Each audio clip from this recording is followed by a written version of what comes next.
ఆత్మ గౌరవం వైపు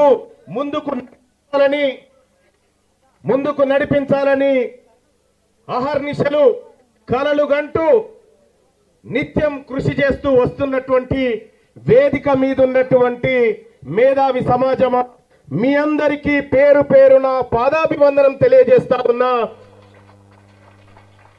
అలాగే తెలంగాణ రాష్ట్రంలో మెజారిటీ ప్రజలకు హక్కులు దక్కాలని, ఈ మెజారిటీ ప్రజల ఆకాంక్షలు నెరవేరాలని ఎన్నో పోరాటాలు చేసి త్యాగాలకు గురైనటువంటి ఈ కుటుంబాలకు, ఆ అమరవీరులకు నేను సోదరుడిగా వినమ్రంగా మీ అందరి ముందు నిలబడి నమస్కరిస్తా ఉన్నా. అలాగే ఇక్కడికి విచ్చేసినటువంటి మా తండ్రి గారైనటువంటి మా నాన్నగారి పాదాలకు కూడా నమస్కారం తెలియజేస్తా ఉన్నా. ఇవాళ సెప్టెంబర్ 17, 1948లో ఎందుకు ఇది డిస్టర్బెన్స్ వస్తుంది?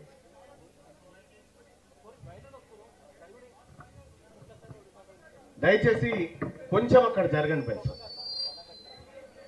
1948 సెప్టెంబర్ 17న ఈ హైదరాబాద్ సంస్థానం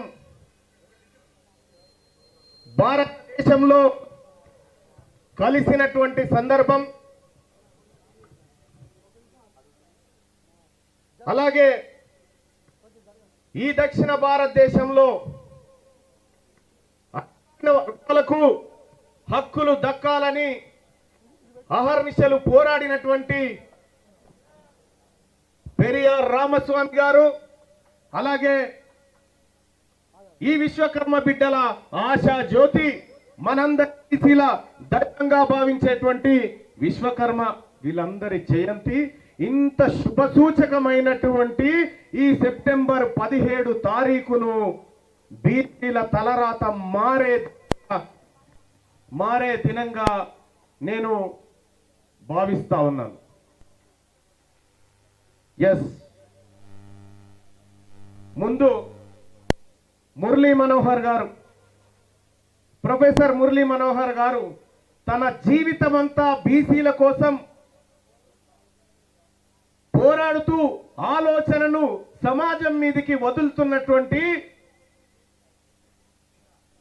మన ఆత్మగౌరవ ప్రతీకగా ఉన్న ప్రొఫెసర్ మురళీ మనోహర్ గారు ఈ వేదికను నడిపించమని అప్పచెప్పిన గంట 2 గంటలు మీ ఆలోచన ఏందో చెప్పండి అని ఈ సభ ముందు వాళ్ళని కూర్చోబెట్టిన. సహజంగా రాజకీయ పార్టీ ఏర్పాటంటే ఆ పార్టీ నాయకుడిని, ఈ పార్టీ నాయకుడిని ఇక్కడి